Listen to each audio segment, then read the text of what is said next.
ملاقات پروگرام میں آج ایک بار پھر آپ کو خوش آمدید کہتے ہیں۔ آج ہمارے اسٹوڈیو میں ملاقات پروگرام کے جو مہمان ہیں ان کا تعلق چارسدہ سے ہے اور انہیں 24 چارسدہ سے مسلم لیگ نون کے ٹکٹ پر الیکشن بھی لڑ چکے ہیں، جبکہ یہ مسلم لیگ نون کی میڈیا کوارڈینیٹر اور یوتھ ونگ کی سربراہ بھی ہے۔ جی میاں صاحب، آپ کو ملاقات پروگرام میں خوش آمدید کہتے ہیں۔ تھینک یو، وعلیکم السلام۔ میاں صاحب یہ بتائیں کہ میاں نواز شریف کے حوالے سے مختلف قسم کی آثاریاں ہو رہی ہے، تو کیا آپ سمجھیں کہ میاں صاحب پاکستان واپس آئیں گے؟ میں سمجھتا ہوں کہ اس وقت جو حکومت پاکستان نے، نیازی حکومت نے جس طرح کا وویلا میاں نواز شریف کی ایشو کو اٹھا کے رکھا ہے، میں آپ سے سوال کرتا ہوں کیا پاکستان کے مسائل یہ ہیں؟ نواز شریف کی بیماری یا نواز شریف کا واپس آنا؟ کیا ملک میں چینی کا بحران ختم ہو گیا ہے؟ کیا ملک میں گندم کا بحران ختم ہو گیا ہے؟ کیا ملک کو میں قرضوں سے نجات پاکستان کو مل گیا ہے؟ جو عمران خان کا وعدہ تھا کہ پچھلی حکومتوں نے پاکستان کو قرضوں میں دھکیلا ہے، آج 16,000 ارب روپے اضافی قرضہ عمران خان نے لیا ہے۔ اگر عمران خان یہ کہتے ہیں کہ ہم نے پچھلی حکومت کے قرضے اتارنے کے لیے ہماری معیشت خراب ہوئی ہے، تو قرضے بجائے بڑھنے کے کم ہوتے، لیکن قرضوں میں مجموعی طور پر 16,000 ارب کا اضافہ ہوا ہے۔ تو یہ پاکستان کے مسائل نہیں ہیں۔ نواز شریف بیمار ہیں، نواز شریف کو حکومت پاکستان کے اپنے میڈیکل بورڈز نے بیمار قرار دیا ہے، ان کی سفارشات پر گئے ہیں۔ یہ بورڈز شریف میڈیکل سٹی میں نہیں بنائے گئے تھے، یہ بورڈ ڈاکٹر یاسمین راشدہ کی سربراہی میں انہوں نے، ان کے بیانات ریکارڈ پر موجود ہیں، انہوں نے بنائے تھے، اور وہ وہاں پہ اور اس کے بعد جو فردن ڈاکٹر عدنان کی طرف سے جو رپورٹس آئی ہے وہ بالکل مکمل تفصیل ہے میاں صاحب کی تمام بیماریوں کی، اور میاں صاحب 2 دفعہ بائی پاس کر چکے ہیں، اور اب بھی ان کو انجیوگرافی اور اس کی انجیوپلاسٹی وغیرہ ہونی ہے، جس کا بھی کوئی تاریخ فکس نہیں ہے، لیکن وہ بھی انشاءاللہ ہوگی، اور انشاءاللہ میاں صاحب سے احتیاط ہو کر پاکستان ضرور آئیں گے۔ نہیں تو یہ بتائیں کہ میاں صاحب تو ایک سزا یافتہ مجرم ہے، اور پاکستان کی جرم میں ہزاروں سزا یافتہ قیدی موجود تھے، تو یعنی کہ آپ سمجھتے کہ ان قیدیوں کو بھی جو بیمار ہے اسپتالوں میں ان کو داخل کیا جائے؟ میاں صاحب کو تو لندن میں علاج معالجے کی سہولت فراہم کی گئی ہے۔ دیکھیں، جہاں تک آپ کا سوال ہے کہ میاں صاحب سزا یافتہ مجرم ہے، جس کیس میں ان کو میڈیکل گراؤنڈ پہ ضمانت دی گئی ہے، اسی کیس میں اس سزا سنانے والے اپنے جج ارشد ملک نے اعتراف کیا ہے کہ اس سے بلیک میلنگ اور دباؤ کے نتیجے میں میاں صاحب کے خلاف سزا لی گئی ہے۔ سزا انہوں نے مطلب لکھایا، سزا ان کو آیا صرف پڑھنے کے لیے۔ یہ جج ارشد ملک کی ویڈیو ریکارڈ پر ہے، جس پر مریم نواز شریف نے پریس کانفرنس میں اس سازش کو بے نقاب کیا ہوا ہے۔ جہاں تک بیرون ملک علاج کا سوال ہے، تو جب میاں نواز شریف کو جلاوطن کیا گیا تھا، وہ میاں صاحب اپنی مرضی سے نہیں گئے تھے۔ میاں صاحب کی ساری ہسٹری جو ہے ان ڈاکٹرز کے پاس موجود ہے، اور جہاں ان کے 2 سرجریز ہوئی ہیں اور ایک جس میں پیچیدہ ایک سرجری ہوئی ہے جس میں خون بہہ گیا تھا، تو وہ ایک جس کا میڈیکل بورڈ نے بھی اس کا اعتراف کیا ہے، تصدیق کی ہے کہ میاں صاحب کا علاج شروع ہی وہاں سے ہوا تھا۔ تو اس وقت بھی میاں صاحب نے کہا تھا کہ آپ اس وقت ایک قیدی کو کیوں جلاوطن کیا گیا؟ ایک قیدی 2 دفعہ کی عمر قید کاٹنے والا قیدی، کسی نے آج تک پوچھا ہے؟ طیارہ سازش کیس میں میاں نواز شریف جیل کاٹ رہا تھا، ان کو مشرف نے باہر بھیجا، پھر اسی سپریم کورٹ نے اس مقدمے کو جعلی قرار دیا، وہ مقدمہ ختم ہو گیا، تو میاں صاحب نے 14 مہینے یہاں پہ اٹک جیل میں جو قید کاٹی ہے، اور اس کے بعد 7 سال جو جلاوطنی برداشت کی ہے، تو یہ قانون تو خود میاں نواز شریف کا مقروض ہے۔ کیا میاں صاحب نے کہا تھا کہ مجھے ایک جعلی کیس میں قید و بند کی سزا سنائیں اور جلاوطن کر دیں، اور یہ کہتے رہے کہ میاں نواز شریف کا معاہدہ کر کے گئے ہیں؟ تو یہ بتائیں کہ ایک قیدی ایک حکمران اور ڈکٹیٹر کے ساتھ کس طرح معاہدہ کر سکتا ہے؟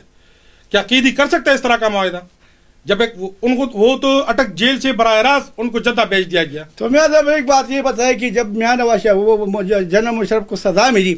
تو اس پر تو مسلم لیگ نے کوئی خوشی منائی، کوئی بیان تک ان کا آیا نہیں، یعنی کہ انہوں نے پھر مشرف کو جب عدالت نے سزا تو اس پہ بھی تو مسلم لیگ نے خاموشی اختیار کی۔ آپ مجھے ایک بات بتائیں، مشرف کے خلاف چارج شیٹ کس نے بنائی تھی؟ وہ نواز شریف نے بنائی، مگر موجود جو اس سزا میں ابھی تک کسی کو جرت ہوئی کسی ڈکٹیٹر کے خلاف مقدمہ قائم کرنے کی، کسی حکومت ہوئی ہے، یہ کریڈٹ بھی میاں نواز شریف کو جاتا ہے، اور جو میاں نواز شریف کا موقف تھا وہ اس مقدمے انہوں نے بیان کیا ہوا ہے۔ اس کے صرف مشرف کو چھوڑے،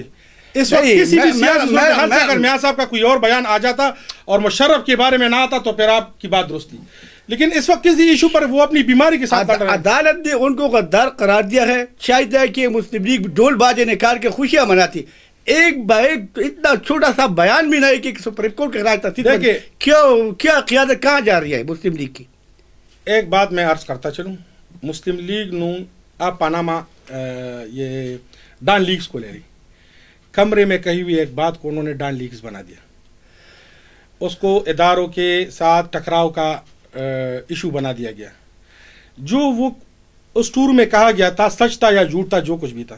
وہ تو عمران خان برملا ایران اور اقوام متحدہ کے فورمز پہ کہہ چکے ہیں۔ مسلم لیگ نون اس طرح کا کچھ بھی کرتے ہیں تو اس کو اداروں کی توقیر کے ساتھ جوڑا جاتا ہے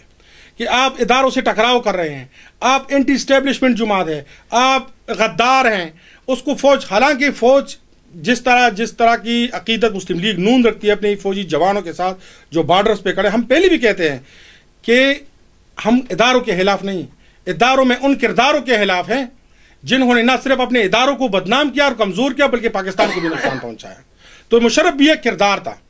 ہم بحیثیت کردار ان پہ بات کر سکتے ہیں، لیکن جب بھی ہم بات کرتے ہیں اس کو اداروں کی توقیر کے ساتھ جوڑا جاتا ہے۔ اچھا امیاد، اب یہ بتائیں کہ جو ابھی آرمی ایک جو پارلیمنٹ میں آیا تو اس پر تو بھی مسلم لیگ نون نے خاموشی اختیار کی، تو فوج سے آپ ڈرتی کیوں، یا ملٹری اسٹیبلش اتنی مضبوط ہے کہ آپ کی سیاست کو رون ڈال رہی ہے؟ دیکھیں جی، ووٹ کو عزت دو، یہ ہمارا بیانیہ ہے۔ ووٹ کو عزت دو کا مطلب ہے وزیر اعظم جو وزارت عظمیٰ کی کرسی ہے وہ ایک عوامی ہوتا ہے۔ یہ الگ بات ہے کہ آج کل عمران خان وزیر اعظم ہے، سلیکٹڈ وزیر اعظم ہے، لیکن کل کو کوئی منتخب وزیر اعظم آئے گا۔ اگر ہم ووٹ کو عزت دینا چاہتے ہیں تو ہم وزارت عظمیٰ کی کرسی کو مضبوط کریں گے۔ کسی شخصیت کی توسیع سے یا کسی توسیع نہ کرنے سے اس پہ فرق نہیں پڑتا، فرق اختیار پہ پڑتا ہے کہ وزارت عظمیٰ کے پاس یہ اختیار ہونا چاہیے، اور سپریم کورٹ کا حکم تھا کہ پارلیمنٹ میں آئے، جیسے پارلیمنٹ کی بھی توقیر بڑی ہے اور وزارت عظمیٰ کو بھی وہ اختیار مل گیا ہے۔ اچھا میں یہ بتائیں کہ یہ مریم نواز کیوں خاموش ہے؟ ایسا یعنی کہ کیا سارے کہ اسٹیبلشمنٹ خاموش کرا ہے کہ منہ سے کچھ نکالا تو یہ کریں گے وہ کریں گے؟ جی دیکھیے جی، میاں صاحب کو 4 ہفتوں کی ضمانتیں ملتی ہیں مشروط علاج کے لیے، جو انسانی ہمدردی کا یہ کہہ رہے تھے، اور اس میں میں برملا کہتا ہوں کہ اس میں ایک پس پردہ شرط یہ بھی تھی کہ مریم نواز شریف کو خاموش رکھا جائے، ورنہ میاں نواز شریف کی ضمانت کینسل ہو جائے گی۔ اور وہ آج کل بھی اپنے گھر میں بھی ایک قسم کی یرغمال ہیں، اور یہ اس سزا سے سخت ہے جو وہ کوٹ لکھپت جیل میں گزار رہی تھی۔ جو مریم نواز شریف پہ جو خاموشی ہے، ان کو یہ کہا گیا کہ آپ کچھ بولیں گے تو میاں نواز شریف کی ضمانت کینسل کر دیں گے، تو کیا کوئی بیٹی چاہے گی کہ ان کا والد جو ہے وہ علاج کی سہولت سے محروم ہو جائے؟ نہیں، جب قوم کی سیاست کرتے ہیں عوامی مسائل کے لیے تو لوگ بہت کچھ قربان کر سکتے ہیں نا، جس میں تو جو آپ بات ہے تو آپ گھر کی بات کر رہے ہیں، مریم نواز تو عوامی لیڈر ہے، اور آپ بات کر رہے ہیں گھر کی سیاست کی، تو ٹھیک ہے ان کے والد بیمار ہے، مگر یہ تو نہیں کہ عوامی مسائل کو گھر تک محدود رکھا جائے۔ جو ان کے والد ہے یہ صرف ان کے گھر تک محدود نہیں ہے، میاں نواز شریف اس پورے پاکستان کا اثاثہ ہے، اور مریم نواز شریف جو ہے نا وہ صرف گھر کی بات نہیں ہے، وہ اپنی لیڈر، وہ ایک عوامی لیڈر کے علاج پہ توجہ فوکس کی ہوئی ہے۔ ان کے والد بھی ہیں، لیکن میاں نواز شریف 3 دفعہ اس ملک کے وزیر اعظم رہ چکے ہیں، ان کی کارکردگی پوری قوم کے سامنے ہے۔ میاں نواز شریف اس قوم کا اثاثہ ہے، یہ بھی ایک عوامی خدمت ہے کہ ایک عوامی مسیحا کو علاج کی سہولت ملے، اور اس کے لیے مریم نواز شریف سے اگر خاموشی کی قربانی لی جا رہی ہے تو بالکل ٹھیک ہے۔ یہ بتائیں کہ مسلم لیگ پر یہ الزام لگ رہا ہے کہ یہ فرینڈلی اپوزیشن کا کردار ادا کرے، مولانا فضل الرحمان کی لانگ مارچ سے یہ بھی یعنی کہ نظر آ رہا تھا کہ مسلم لیگ عملی طور پر لانگ مارچ میں حصہ نہیں لے رہی، اور پھر مولانا فضل الرحمان نے بھی ایک کانفرنس میں کہا تھا کہ مسلم لیگ اور پی پی پی نے واجبی شرکت کی، تو یہ بات تو یعنی کہ عوام دیکھ رہے کہ مسلم لیگ کی جو اپوزیشن ہے وہ فرینڈلی اپوزیشن ہے۔ جی نہیں، میں جب بھی یہ صحافی حضرات یہ سوال کرتے ہیں تو میں ان سے پوچھتا ہوں کہ آپ کو اتنی جلدی کیوں ہے عمران خان کی حکومت ختم کرنے کی؟ جب میاں نواز شریف حکومت کر رہے تھے تو یہی صحافی حضرات، ہمارے بھائی، یہ ٹاک شوز میں بیٹھ کے ہر جگہ کہہ رہے تھے کہ نواز شریف چور ہے، فلاں چور ہے، مسلم لیگ نون کی کارکردگی ٹھیک نہیں ہے، وہ نہیں ہے۔ تو آج کیوں 1.5 سال بعد آپ لوگ مسلم لیگ نون کو تانا دے رہے کہ یہ فرینڈلی اپوزیشن ہے؟ کرنے دے عمران خان کو حکومت، اور وہ جو دعوے اور وعدے انہوں نے کنٹینر سے کیے ہیں ان کو پورا کرنے دے۔ دیکھیں،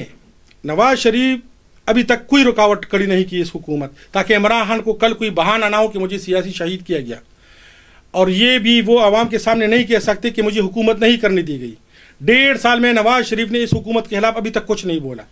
ورنہ یہ حکومت ختم کرنا نواز شریف جیسے قومی لیڈر کے لیے چند دنوں کا کام ہے۔ کوئی کال دے کر، ابھی تک نواز شریف نے عوام کو کال نہیں دی اس حکومت کے خلاف نکلنے کی تاکہ عمران کو کوئی بہانہ ہاتھ نہ آئے، لیکن نواز شریف کی کال نہ دینے کی وجہ سے عمران بری طرح بے نقاب ہوا ہے، وہ حکومت کرنے میں مکمل طور پر ناکام ہے، اور یہ واحد پہلی دفعہ ہے کہ اس دفعہ حکومت نہیں ریاست مکمل طور پر رک گئی ہے۔ اچھا یہ بتائیں کہ مسلم لیگ نون کی جو قیادت ہے یہ آپس میں بٹی ہوئی ہے، یعنی کہ ایک گروپ مریم نواز کا، ایک شہباز شریف کا، خواجہ اصف کا ایک گروپ ہے جی، تو کو جو اپنے کارکنوں کو قیادت کیا دکھا رہی ہے جی کہ تینوں راستوں پہ لوگ چل رہے ہیں؟ دیکھیے جی، اختلاف رائے یہ ہر جماعت میں ہوتا ہے، کچھ جماعتیں بڑی ہوتی ہیں اس میں کھل کر سامنے آ جاتا ہے کچھ اختلاف رائے کچھ چیزوں پہ، کچھ لوگ صاف بیانیہ رکھتے ہیں، کچھ لوگ تھوڑا سا ہارڈ چلتے ہیں، اور وہ سامنے ہیں۔ جو مسلم لیگ نون کی قیادت ہے ان کی سافٹنس بھی عوام کے سامنے ہے، اور جو سخت بیانیہ رکھ رہے تھے، لیکن ان کو سخت بیانیہ کیوں کہا جا رہا ہے جب آپ کے آئین میں لکھا ہے کہ عوام کی بالادستی؟ نہیں، ایک پارٹی کی یعنی کہ بڑے عہدیدار کوئی صاف کار رکھے گا، کوئی ہارڈ رکھے گا، یہ کوئی طریقہ تو نہیں ہے جی سیاست کا۔ مجھے بتائیں کس جماعت میں تمام رہنما آپ حکومت میں دیکھ لیں کس ایک نقطے پہ متفق ہوتے ہیں، اختلاف رائے ہوتے ہیں، لیکن جو بحیثیت مجموعی پارٹی کا فیصلہ ہوتا ہے وہ پھر سب کا فیصلہ ہوتا ہے، چاہے اختلاف رائے رکھتے ہوں یا اتفاق کرتے ہوں۔ اچھا، پنجاب حکومت میاں نواز شریف کو اشتہاری قراردادی کی عدالت سے رجوع کر رہی ہے، تو اس سوال سے آپ کی جب اس اشتہاری قراردادی تو پھر مجرم بن جائیں گے، مجرم یعنی سزایافتہ تو ہے، دوبارہ مجرم بنیں گے؟ دیکھیے جی، یہ تو انتقامی کارروائیاں ہیں جو ابھی سے تو نہیں ہیں، یہ تو پچھلے 1.5 سال سے جاری ہیں۔ میاں نواز شریف کے خلاف یہ انتقامی کارروائیاں ججوں سے فیصلے کروائے گئے، اب یہ خود جو ہے نا وہ عدالت میں یا وفاق سے رجوع کر رہے ہیں میاں نواز شریف کی ضمانت کینسل کر کے اس کو اشتہاری بنانے کی، تو یہ انتقامی کارروائی کس بندے کو اشتہاری بنا رہے ہیں؟ وہ بندہ جو اپنی بیمار بیوی کو بستر مرگ پہ چھوڑ کر وہ پاکستان آئے تھے، کیا وہ پاکستان نہیں آئیں گے؟ لیکن ان کو پتہ ہے کہ ان کے ڈاکٹرز ان کو نہیں چھوڑیں گے اس حالت میں پاکستان جانے کو، لیکن اگر پاکستان کو ضرورت ہے تو میں یقین سے کہہ سکتا ہوں کہ میاں نواز شریف پاکستان اسی حالت میں بھی آ سکتے ہیں۔ اچھا، میں تو یہ بتایا کہ چودھری نثار علی آج کل لندن میں موجود تھے، اور یہ قیاس آ رہی ہے، یہ خبر آ رہی ہے کہ سردار پوری کوشش کر رہے ہیں کہ میاں نواز شریف اور چودھری نثار کے مابین ملاقات کرائی جائے، تو کیا آپ سمجھتے ہیں کہ مسلم لیگ نون میں چودھری نثار کے لیے ابھی کوئی صاف کارد ہے یا وہ واپس آ سکتے ہیں؟ دیکھیے جی، قیاس آ رہی ہے تو بہت سی ایشو پہ بہت سی ہو جاتی ہیں، اس پہ تو پارٹی کی طرف سے ابھی تک نہ کوئی موقف سامنے آیا ہے، نہ اپر لیول پہ اس پہ قیادت کی سطح پہ یہ کبھی ڈسکس ہوا ہے چودھری نثار صاحب کا معاملہ۔ جہاں تک ان کو پارٹی میں واپس لینے یا نہ لینے کا تعلق ہے تو یہ فیصلہ بالکل صرف اور صرف میاں نواز شریف ہی کریں گے۔ اچھا، آخری سوال یہ ہے کہ پیپل پارٹی کے بلاول بھٹو اور مولانا فضل الرحمان بھی کوشش کرے کہ قبل از وقت انتخابات کرائے جائے، آپ نے ابھی بتایا کہ عمران خان کو پوری 5 سال گزار دے، تو اگر مسلم لیگ نون یہ چاہتی ہے کہ عمران خان کو 5 سال پوری کر دے، پی پی اور دیگر پارٹیاں قبل از وقت انتخابات کا مطالبہ کر رہی ہے کہ ہو جائے انتخابات ہو جائے، تو یہ تو پھر اب یہ الزام لائے کہ یہ اب پس پردہ عمران خان کے ساتھ مسلم لیگ ملی ہوئی ہے جی۔ دیکھیے جی، یہ تو کس طرح کوئی کہہ سکتا ہے کہ مسلم لیگ نون عمران خان کے ساتھ ملی ہوئی؟ اس وقت بدترین مخالف جو ہیں وہ ایک دوسرے کے مسلم لیگ نون اور تحریک انصاف ہی ہیں، تو اگر مسلم لیگ نون کہہ رہے کہ عمران خان اپنے بوجھ سے ان کو گرنے دے تو یہ 5 سال پورے نہیں کر سکتے۔ مسلم لیگ نون کو بھی پتہ ہے، عوام کو بھی پتہ ہے، لیکن ہم صرف چاہتے ہیں کہ مسلم لیگ نون کہتی ہے کہ ہم کسی سازش کا حصہ نہیں بنیں گے، نہ ہم نے زرداری حکومت کے خلاف کوئی سازش کی تھی، ہم نے ان کو 5 سال پورے کر نہیں دیے تھے، تو یہ اس حکومت کو، یہ جو نااہل حکومت ہے، نالائق حکومت ہے، اس کو اپنے بوجھ تلے گرنے دیں۔ یہ خود اپنے بوجھ سے گر رہی ہے اور گر چکی ہے۔ پاکستان حکومت کیا ریاست مکمل طور پر رک چکی ہے، ہر کسی کا روزگار رک چکا ہے، عوامی کاروبار بند ہے، مہنگائی آسمان کو چھو رہی ہے، قرضے جو ہے وہ تاریخ کی بلند ترین سطح پر پہنچ گئے ہیں، ہم ترقی کی شرح میں افغانستان سے پیچھے رہ گئے ہیں، 1.9 GDP ہو گیا ہمارا، اب افغانستان کا 3 سے اوپر ہے، یہ 5.8 پہ لے کے گئے تھے نواز شریف، مہنگائی کی شرح وہ 3 پہ لے کے آئے تھے، اب اس حکومت میں واپس 15-16 پہ چلی گئی ہے، تو یہ حکومت چلنے کا نام نہیں لے رہی، اس کو بے نقاب ہونے دے، اور اس حکومت نے پاکستان کو جتنا ڈینٹ پہنچایا ہے یہ آئندہ 10 سال میں بھی اس کا اچھا پھر یہ بتائیں کہ یعنی کہ آپ چاہتے ہیں کہ ان کو 5 سال پورے ہونے یا اب اپنے بوجھ تلے خود گر جائیے،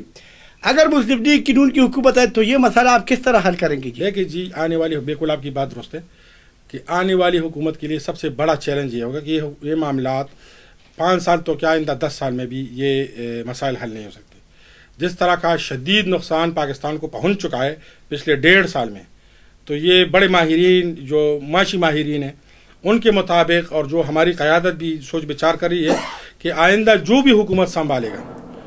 وہ ایک لحاظ سے تو ان لوگوں کے لیے ٹھیک رہے گا، جس طرح عمران خان نے اپنے ساتھ ایک لفظ لگانا تھا وزیر اعظم کا، تو ان کے لیے تو ٹھیک ہے، لیکن جن لوگوں نے کام کرنا ہے اور پاکستان کو آگے لے جانا ہے ان کے لیے انتہائی چیلنجز ہوں گے۔ تھینک یو مناسب ٹائم دینے کے لیے۔ Thank you.